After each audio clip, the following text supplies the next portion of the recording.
कक्षा पहली, विषय गणित, अध्याय पहला, आकृतियां और स्थान। नमस्कार मेरे प्यारे बच्चों, आशा करती हूँ कि आप अपने अपने घरों में कुशल मंगल हैं।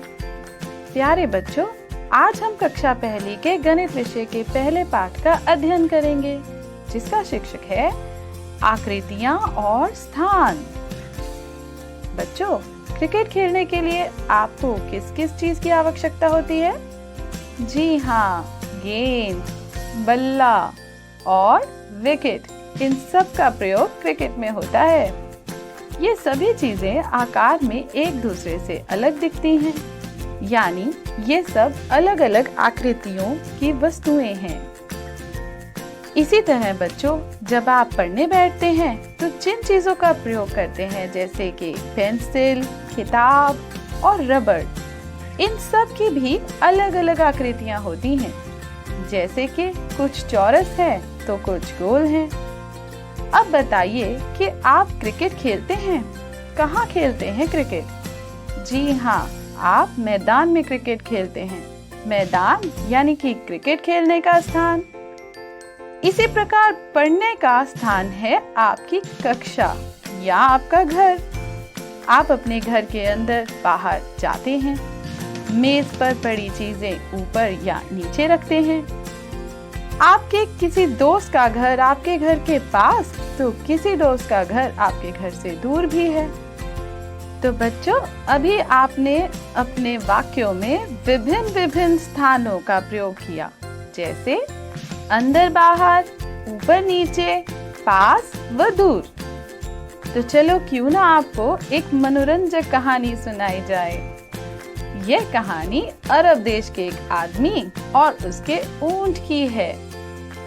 इस कहानी का शीर्षक है एक अरब और उसका ऊंट। बच्चों, सर्दियों के दिन थे।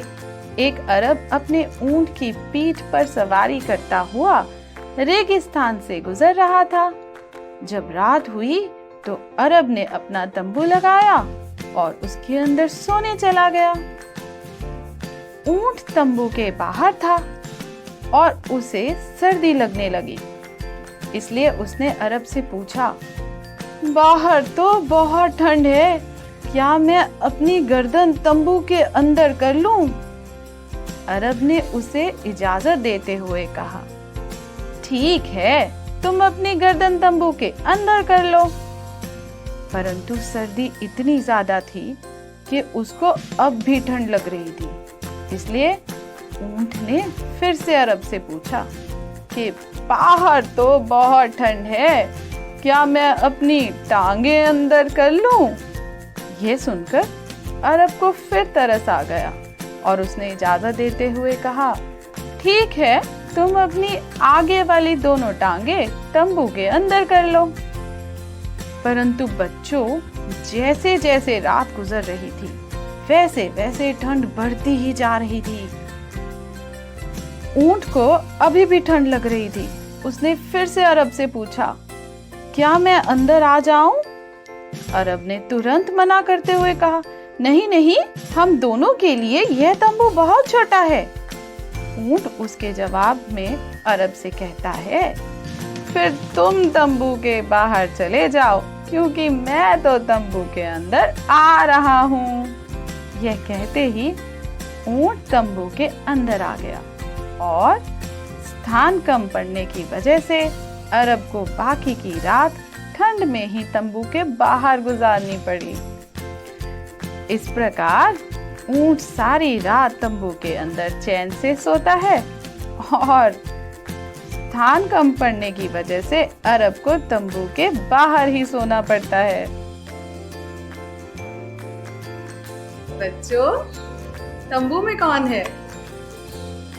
बताओ बताओ। हाँ, तुम्हारी अध्यापक तंबू में।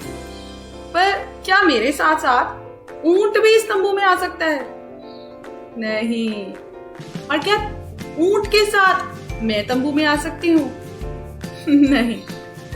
इस तंबू का आकृति और इसमें स्थान दोनों में से किसी एक को ही अच्छे से अपने अंदर जगह दे सकता है। यानी तंबू के अंदर जब ऊंट आकर बैठ गया तो अरब के लिए तंबू में जगह नहीं बची।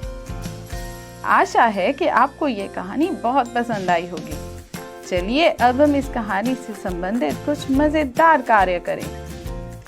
आपको नीचे दिए गए वाक्यों के खाली स्थान में दिए गए शब्दों में से उचित शब्द चुनकर लिखना है और खाली स्थान पूरा करना है।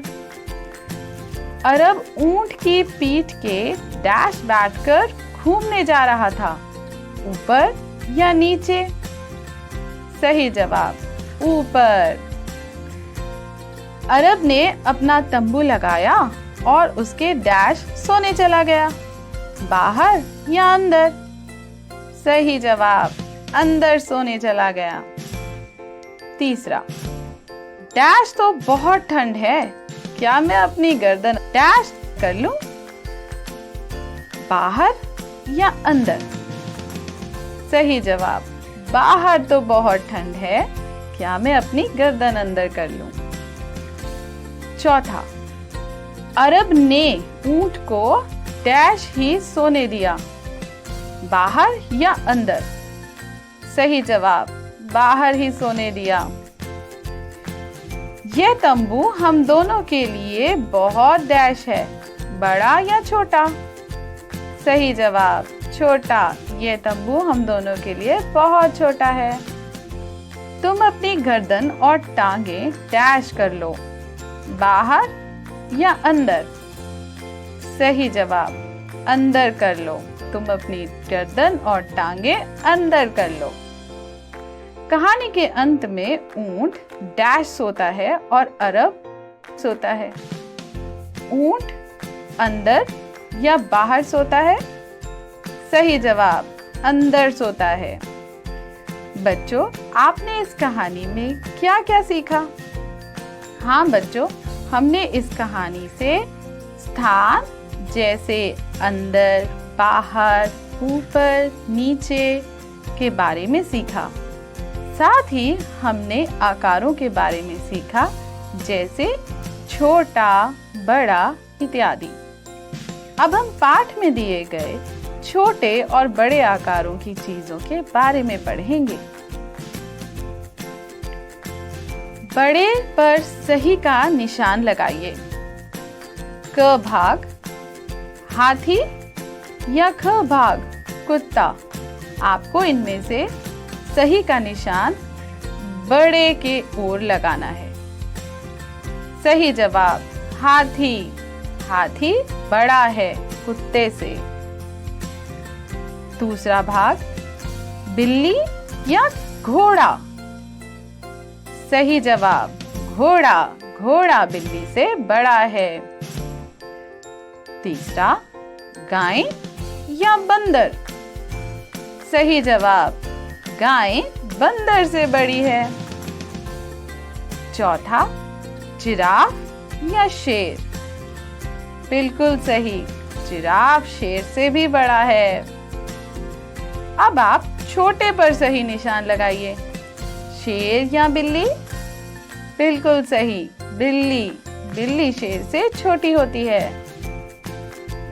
चींटी या हाथी? बिल्कुल सही, चींटी। चींटी हाथी से बहुत छोटी होती है।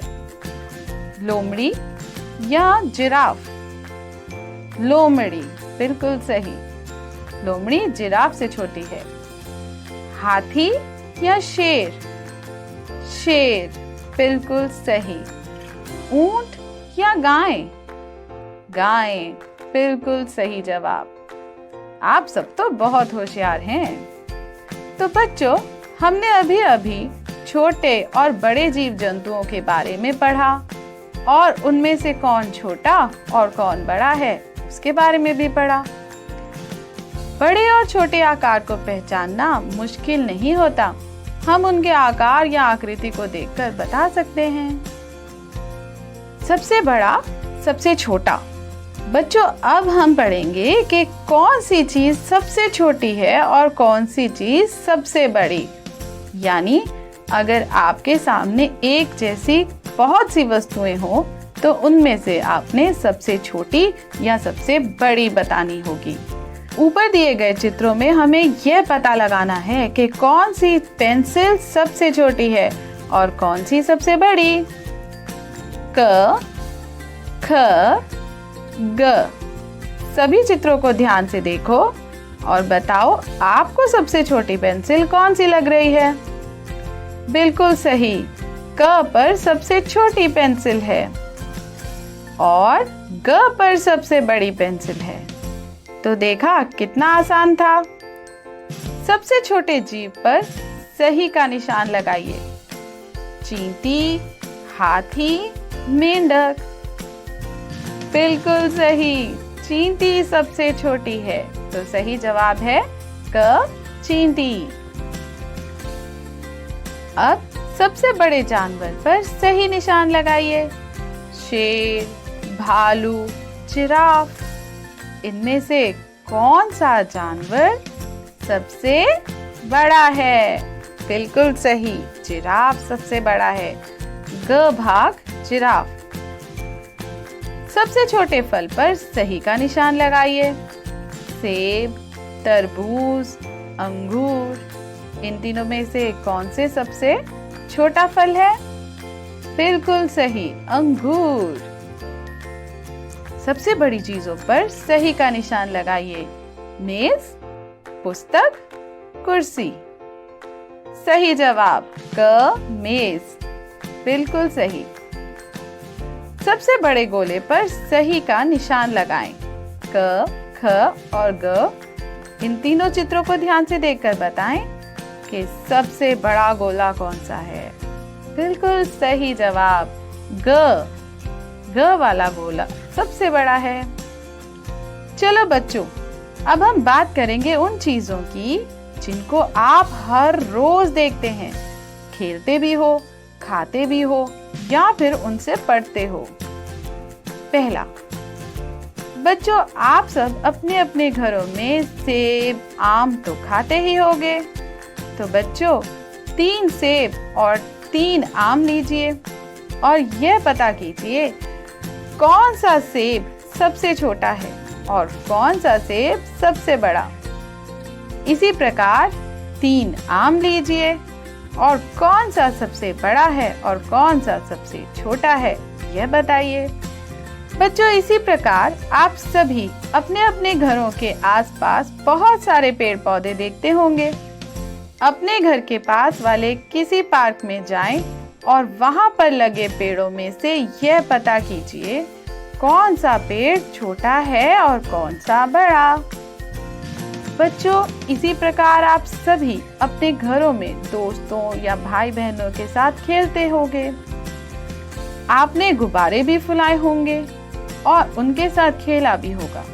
तो बच्चों उनमें से कौन सा गुब्बारा किस गुब्बारे से बड़ा है और कौन सा छोटा है पता लगाइए।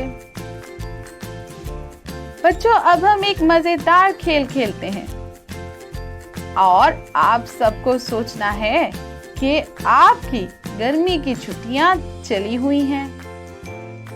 बच्चों आप सबको घर वालों की तरफ से खेलने का समय भी मिल गया है। बच्चों आपका घर किसी पार्क के नजदीक है और आप अपने दोस्तों के साथ पार्क में लगे झूलों के ऊपर झूलते हैं। साथ ही उस पार्क में एक पेड़ है।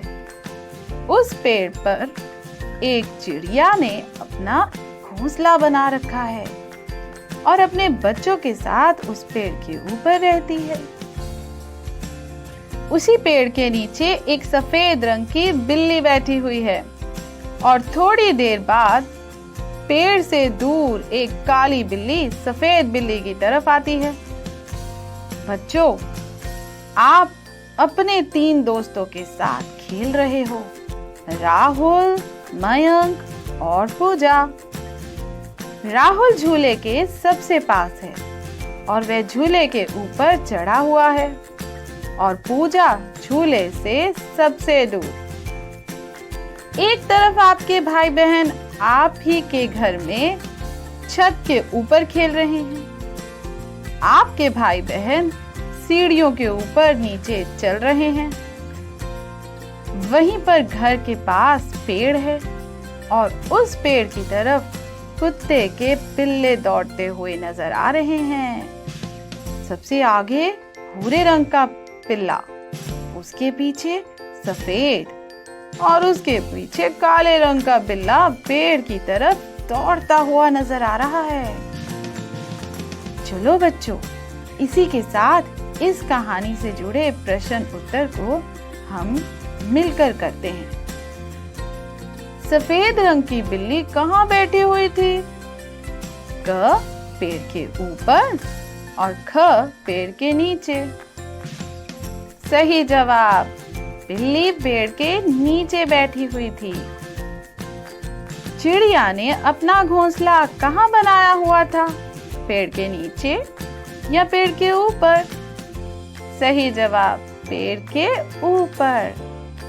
तीसरा, चिड़िया अपने बच्चों के साथ पेड़ के कहाँ रहती है? पास या ऊपर? बिल्कुल सही, पेड़ के ऊपर। सही जवाब। राहुल झूले के डैश चढ़ा हुआ है, नीचे या ऊपर? अरे वाह, आपने तो इसका भी सही जवाब दिया। राहुल झूले के ऊपर चढ़ा हुआ है। राहुल झूले के डैश है, पास या दूर? बिल्कुल सही, राहुल झूले के पास है। पूजा झूले से डैश है, दूर या पास? अरे वाह, आपने सही उत्तर दिया, पूजा झूले से दूर है।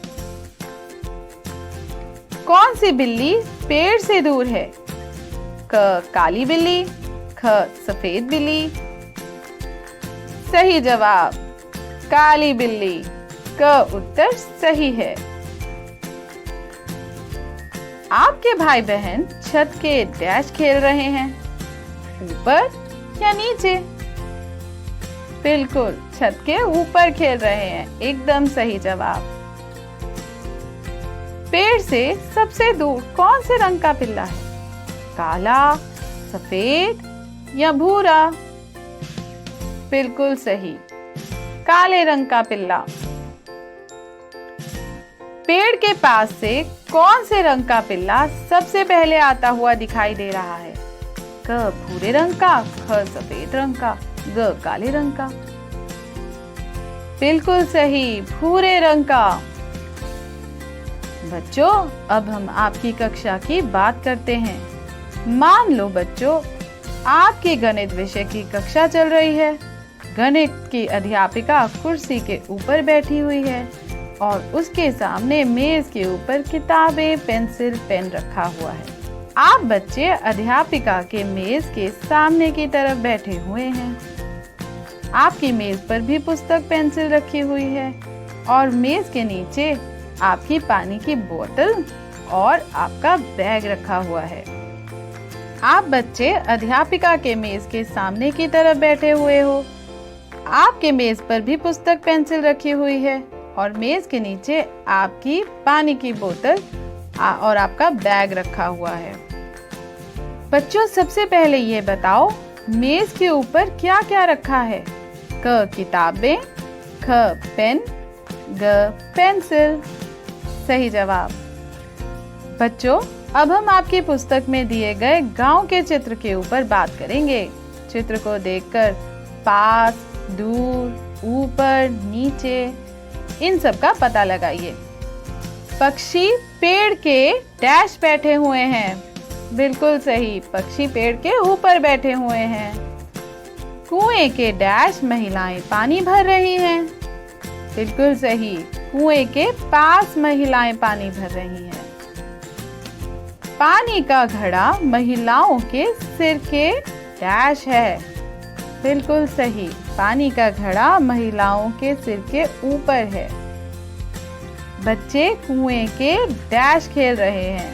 बिल्कुल सही, बच्चे कुएं के पास खेल रहे हैं। कुआं पेड़ के डैश है। बिल्कुल सही, कुआं पेड़ के नीचे है। पेड़ से डैश एक बैलगाड़ी जा रही है। दूर। पेड़ से दूर एक बैलगाड़ी जा रही है। बैलगाड़ी के डैश एक बच्चा बैठा हुआ है। बिल्कुल सही, बैलगाड़ी के ऊपर एक बच्चा बैठा हुआ है। बच्चों, अब हम विभिन्न प्रकार की आकृतियों के बारे में बात करेंगे। चतुर्भुज, जिसकी 4 भुजाएं होती हैं। तस्वीर को ध्यान से देखिए। गोला। त्रिकोण, त्रिकोण जिसकी 3 भुजाएं होती हैं। पंचकोण, जिसकी 5 भुजाएं होती हैं। षट्भुज, जिसकी 6 भुजाएं होती हैं।